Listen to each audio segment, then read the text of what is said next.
the revision of our vector. मैंने यहाँ पर एक क्वेश्चन रखा हुआ है, अभी मैं उसे मैग्नीफाई करूंगा तो फिर यहाँ पे वो नजर आएगा, क्लियर हो जाएगा। और वो क्वेश्चन है जिसमें हमारे पास ये सिचुएशन मौजूद है। ठीक है, तो पहले तो हम लोग ये कंडीशन रखते हैं, देखते जाओ। पहली सिचुएशन ये कि हमें ये याद रखना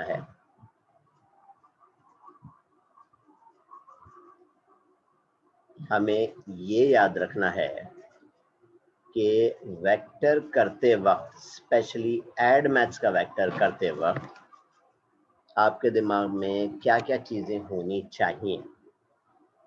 ठीक, तो सबसे पहली कंडीशन जो आपके दिमाग में होनी चाहिए वो तो वही है जिसको हम कहते हैं प्रेजेंटेशन।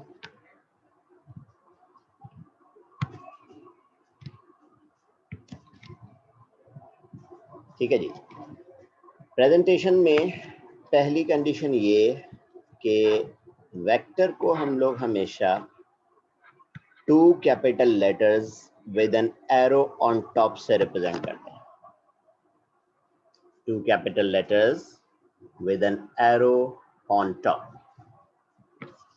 फिर since we are doing vectors in 2 dimension, तो उसमें सबसे पहली कंडीशन जो आपको याद होनी चाहिए वो ये वाली है, जिसको हम कहते हैं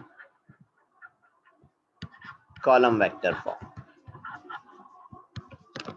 ठीक है, और कॉलम वेक्टर फॉर्म में ये भी कंडीशन याद होगी। The first one is set to be the X axis measurement and the second one is set to be the y-axis measurement. ठीक है, इसी के साथ साथ since we are doing add maths vector, तो add maths vector में एक और फॉर्मेशन होती है या एक और प्रेजेंटेशन मेथड होता है जिसको हम लोग कहते हैं कार्टेशियन फॉर्म।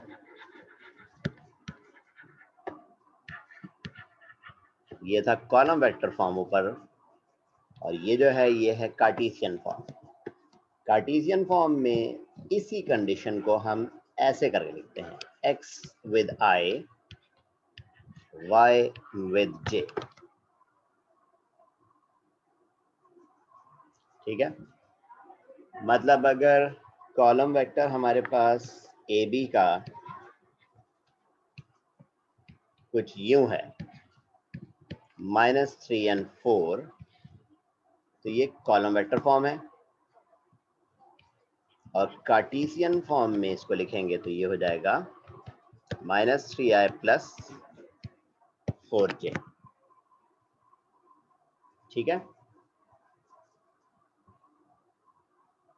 फिर इसी के साथ साथ हमें ये याद रखना है कि इसका कभी अगर मैग्नीट्यूड फाइंड करना होगा हमें,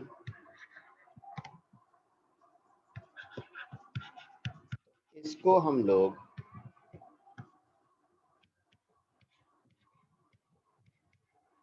इस सिंबॉलिक फॉर्म से रिप्रेजेंट करेंगे। और इसके लिए ये फॉर्मूला हमारे दिमाग में होना चाहिए, x² + y²। ठीक, यही कंडीशन एक स्टेप और आगे बढ़ती है।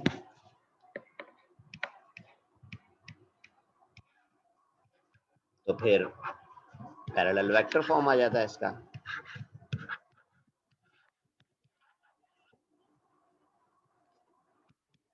पैरेलल वेक्टर के लिए याद रखने वाली बात यह है कि one vector must be k times second vector, यानी दोनों वेक्टर्स में कुछ k टाइम्स वाली सिचुएशन जरूर आनी चाहिए। और यही k टाइम्स वाली सिचुएशन जो है ये आपके वेलोसिटी वेक्टर में एक बहुत इंपॉर्टेंट रोल प्ले कर रही होती है। ठीक, फिर इसी पैरेलल वेक्टर की फॉर्म में एक कैलकुलेशन की इन्वॉल्वमेंट और होती है, और ये एड मैथ्स में है। मैथ्स में इससे पहले वाली सारी चीजें हैं, लेकिन मैथ्स में ये वाली कंडीशन यूनिट वेक्टर की नहीं आती। यूनिट वेक्टर को सबसे पहले रिप्रेजेंट करते हैं with the help of this cap sine.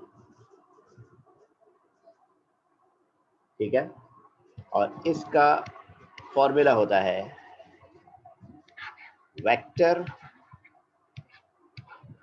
Divided by magnitude.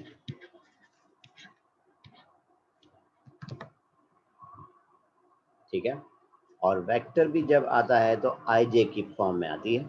मतलब अगर अभी हमारे पास यहाँ पे ऊपर ए बी वाला था तो उसको हम लोग ऐसे करके लिखेंगे, -3i + 4j divided by square root of -3 square plus 4 square.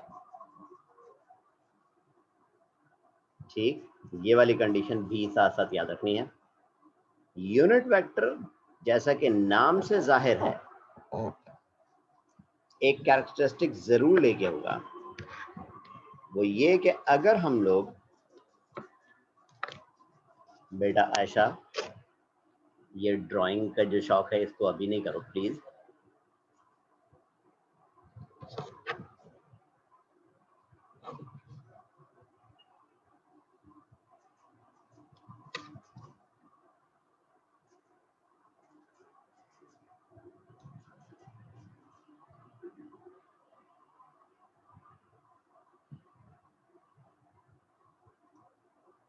ठीक,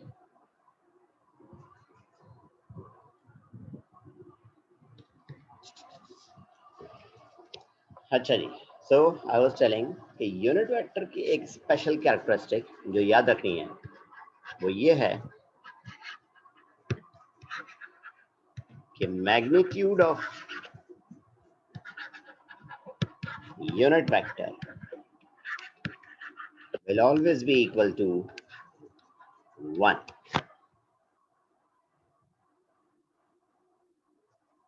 ठीक है, और ये हमेशा होगा।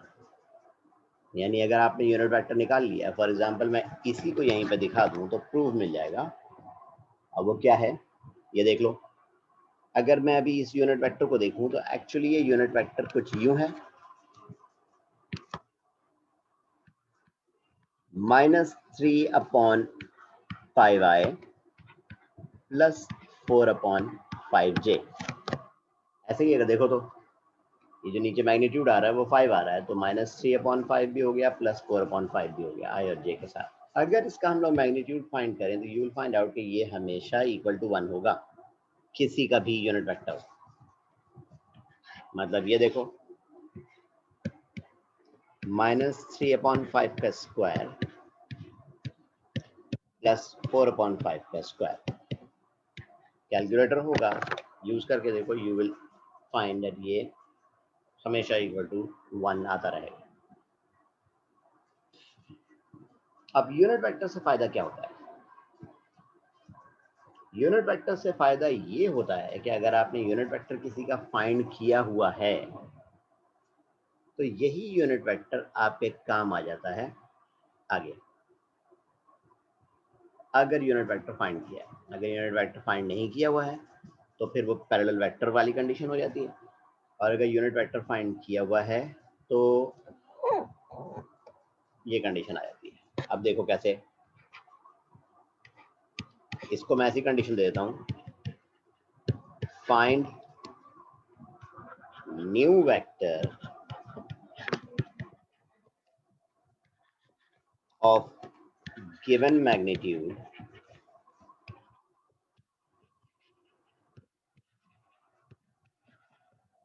which is parallel to some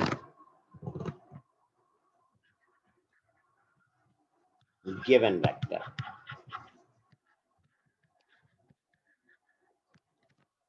ठीक है,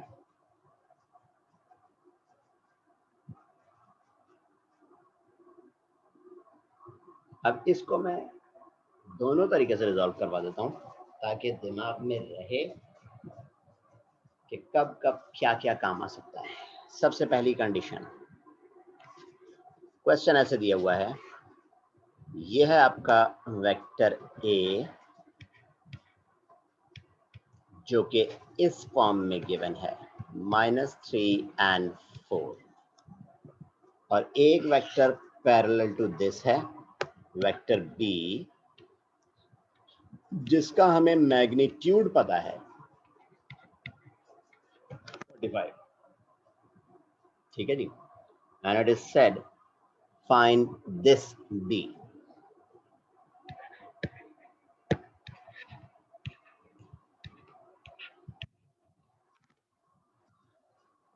अब इसका पहला तरीका ये देख लो, जिसमें मैंने कहा मैं दोनों तरीके बता रहा हूं। दोनों तरीके बताने का मकसद कि जिसमें आप डायरेक्ट पैरेलल फॉर्म या पैरेलल वेक्टर का फॉर्म यूज कर लें, ठीक है, या फिर आप ये वाला मेथड यूज कर लें,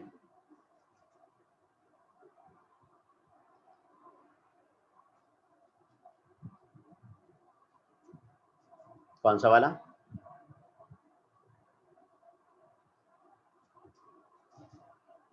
ये वाला मेथड के जिसमें हम लोगों के पास सिचुएशन पैरेलल वेक्टर की भी हो और सिचुएशन यूनिट वेक्टर की भी हो। मैं तो दोनों मेथड बताने हैं। अब दोनों मेथड में लाने का मकसद ये देखो, सबसे पहले मैं इस सिचुएशन में कर रहा हूं कि जब मैं यूनिट वेक्टर को नहीं यूज कर रहा, तो हम लोग पैरेलल वेक्टर का मेथड यूज कर रहे हैं, यूजिंग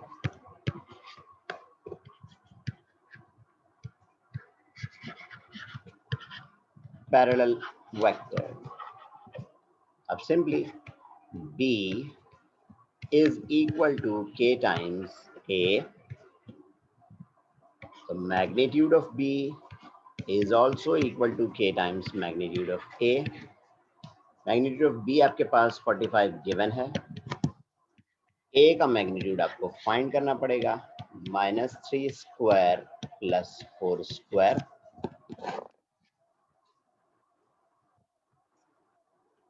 ठीक है, यहां से आ गया 45 is equal to K times 5 and the value of K is coming as 9। Once you know the value of K, we can easily find the value of the next vector B, which is 9 times -3 and 4, which will be -27 and 36।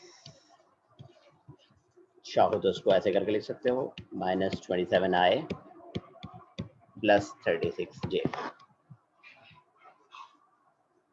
ठीक है, ये method हो गया parallel vector use करने का। I am just doing the other method here using unit vector process.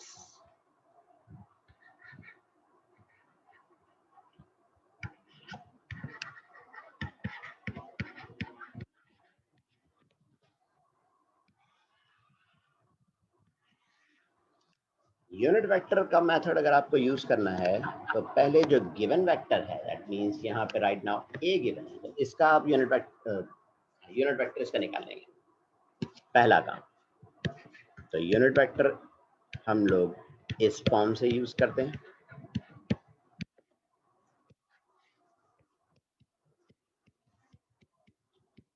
ठीक,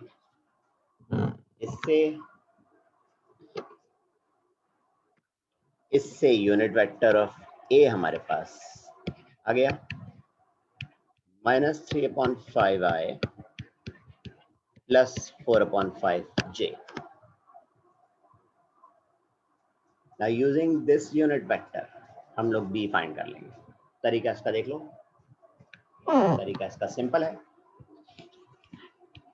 second vector which is to be found out is equal to magnitude of the second vector multiplied by unit vector of the given. This makes 45 minus 3 upon 5i plus 4 upon 5j.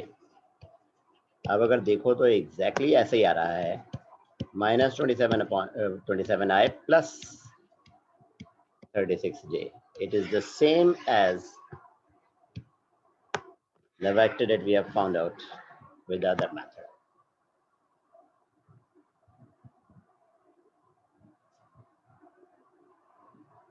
ठीक है, तो unit vector की help से हम second vector ऐसे करके find कर सकते हैं।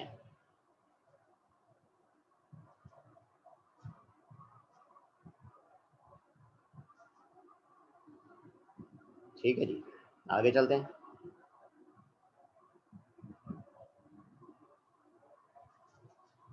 अच्छा, अब तक की कंडीशन के मुताबिक ये इंपॉर्टेंट काम कर लूँ जरा सा मैं।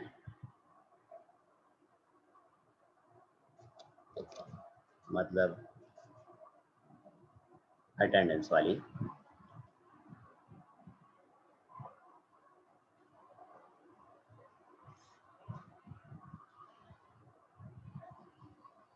बस ये अटेंडेंस को हम यहाँ पे एडजस्ट कर लें, बिकॉज मुझे दिखाना भी है कि कुछ स्टूडेंट्स जो हैं वो अटेंड कर रहे हैं, क्लासेस जो अटेंड कर रहे हैं उनको ऑब्वियसली फ़ायदा हो रहा है और होगा।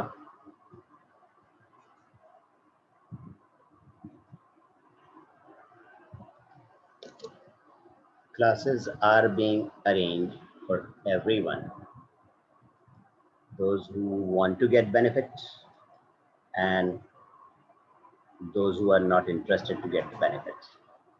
इसलिए अटेंडेंस मुझे मार्क करनी जरूरी है। चलो भाई, ये हो गया, अटेंडेंस मार्क हो गई। अब आओ लास्ट सिचुएशन पर, जो कि वेलोसिटी वेक्टर का सबसे अहम पार्ट है, जो बार बार आने का चांस बनता है जिसका, और जो specially and purely related to the velocity vector है।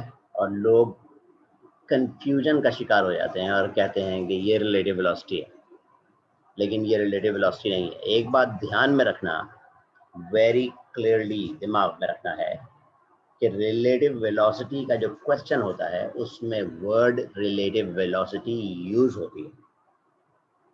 जहां कहीं भी वर्ड रिलेटिव वेलोसिटी यूज हो जाए उसको फौरन अवॉइड कर दो, because it is not in your syllabus. ठीक है, और अगर रिलेटिव वेलोसिटी का वर्ड नहीं यूज हुआ है तो समझ लो कि वो रिलेटिव वेलोसिटी का नहीं, वेलोसिटी वेक्टर का क्वेश्चन है। ठीक हो गया। अच्छा, अब एक चीज और ध्यान में रख लो, अभी से सुना बता देता हूं मैं कि on Monday we normally have maths. ठीक है, लेकिन हम लोग मंडे को ये जो अभी वेलोसिटी वेक्टर यहाँ पे खत्म करेंगे उसके क्वेश्चंस करेंगे हम लोग मंडे को एड मैथ्स का। ठीक, क्योंकि रिवाइज करने में हमारे पास एड मैथ्स की चीज़ें ज़्यादा हैं, मैथ्स की कम है, तो एडजस्टमेंट हो सकती है।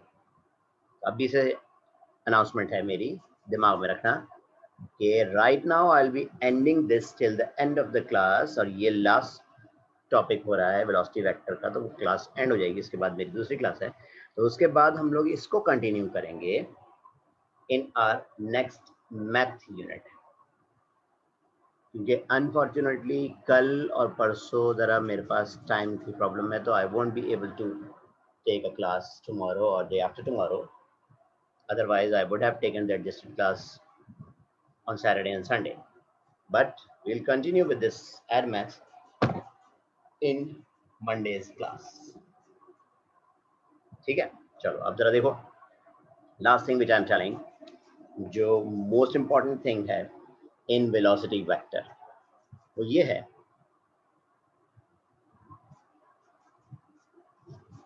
कि इस वेलोसिटी वेक्टर की एक इक्वेशन होती है।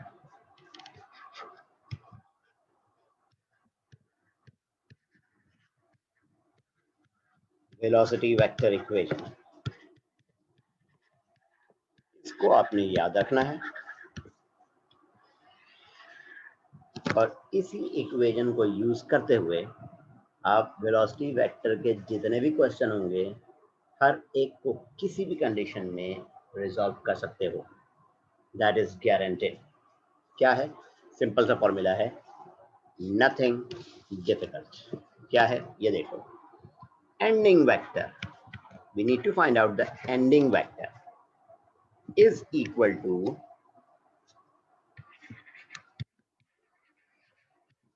starting vector, that means the starting position vector, plus velocity vector multiplied by time.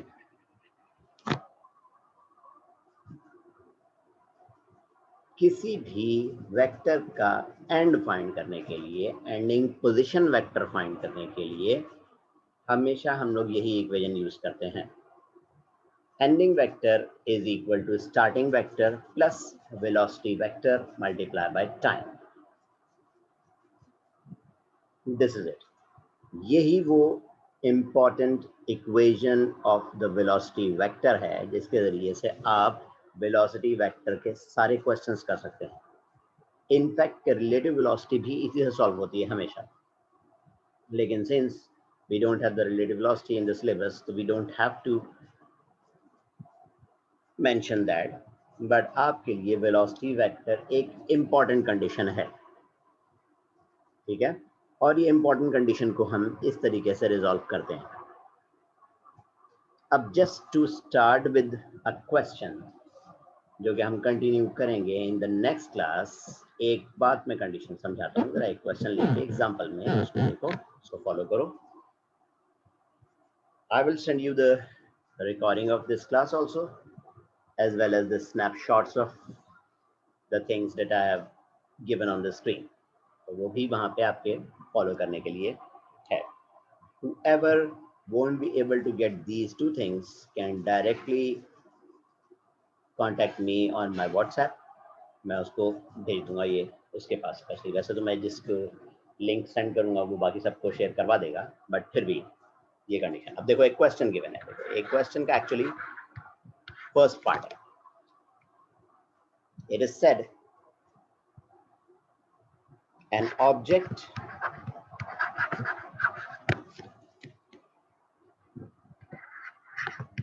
is moving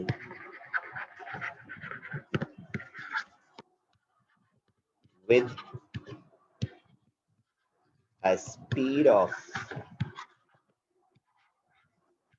√10 kilometers per hour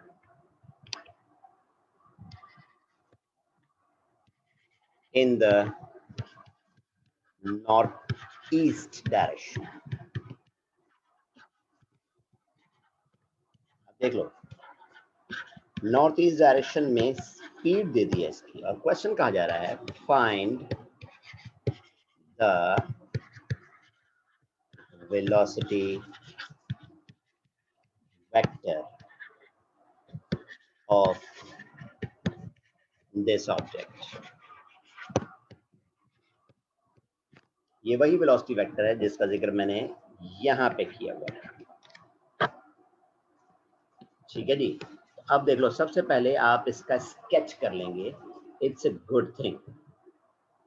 क्या स्केच करना है कि यहाँ देखो स्पीड दी हुई है, वेलोसिटी नहीं दी हुई है। स्पीड एक्चुअली होती है मैग्नीट्यूड, मतलब न्यूमेरिकल वैल्यू, और उसमें अगर डायरेक्शन को इन्वॉल्व कर दें तो उसी स्पीड को हम वेलोसिटी कहते हैं। एक्चुअली उसे वेलोसिटी वेक्टर कहना चाहिए, लेकिन हम अपनी आसानी के लिए इसे वेलोसिटी कहते हैं, ठीक है। अब यहाँ पे हम लोग फाइंड कर रहे हैं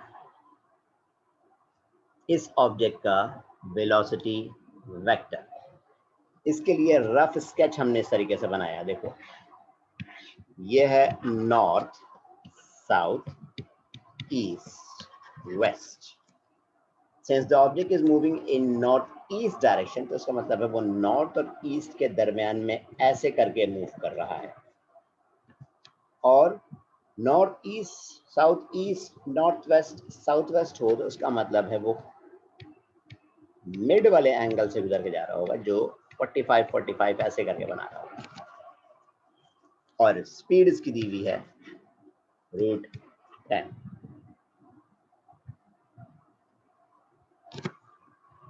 ठीक है, अब इस स्पीड के जरिए से हमें वेलोसिटी वेक्टर बनाना है। सिंस आई सेड कि इसका एक रफ स्केच बनाना है, तो रफ स्केच एक्चुअली ऐसे बन जाएगा कि मैं इसी को अगर एक राइट एंगल ट्राइंगल में कन्वर्ट कर दूं, देखो ऐसे,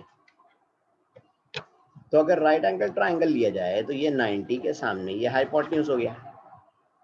and since it is a right angle triangle, 45 degree अगर यहाँ है तो ऑब्वियसली ये भी 45 डिग्री होगा। इससे ये पता चल रहा है कि ये राइट एंगल ट्राइंगल एक आइसोसेलेस ट्राइंगल भी है, राइट। मतलब अगर मैं इस डिस्टेंस को, x वाले डिस्टेंस को x ले लूं, तो ये जो y वाला डिस्टेंस है ये भी x होगा, क्योंकि दोनों की मेजरमेंट तो सेम है। आइसोसेलेस ट्राइंगल का मतलब ये होता है दोनों साइड्स इक्वल, राइट। अब यहाँ देखो तो ये right angle triangle Pythagoras theorem हो गया। 90 डिग्री के सामने √10 जो है वो हाइपोटेन्यूज है। राइट एंगल ट्राइंगल में हाइपोटेन्यूज वाला फॉर्मूला मतलब पाइथागोरस थ्योरम यूज करें तो it's somewhat like this, h square equal to p square plus b square. इसका मतलब हो गया यहाँ 10 और उसका मतलब हो गया 2x स्क्वायर। अगर 2 को मैं इधर ले आऊं तो इट बिकम्स 5x स्क्वायर, और x की वैल्यू लें तो वो है √5।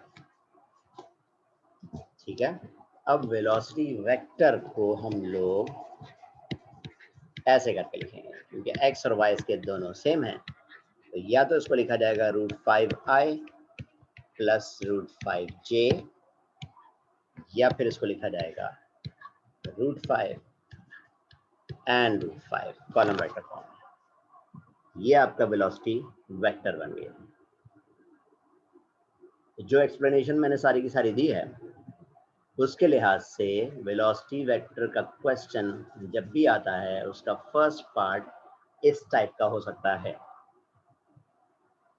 ठीक, अब फर्स्ट पार्ट जब इस टाइप का हो सकता है तो इसको दिमाग में रख लो। एज आई सेड,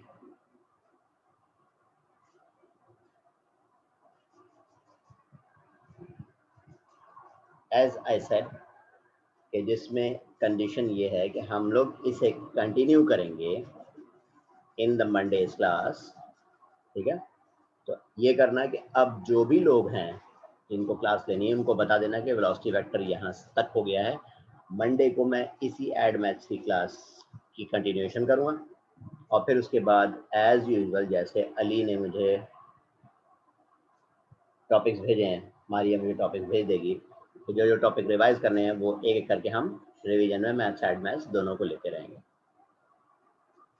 और Monday we will have add maths class जिसमें वेलोसिटी वेक्टर की रिवीजन होगी, यही वाली इसको कंटिन्यूएशन होगी। कुछ क्वेश्चंस करेंगे ताकि you will be able to resolve those type of questions when it is coming in your examination. ठीक हो गया जी? ठीक है, चलो फिर आज की क्लास के लिए इतना ही काफ़ी है। रुबैशा रेहान वहाँ पे आई हुई है। अब since I am ending the class, inform her के she should join in the next class. ठीक है, फिर टिल योर नेक्स्ट क्लास बेटा, take care, best of luck and अल्लाह हाफिज़।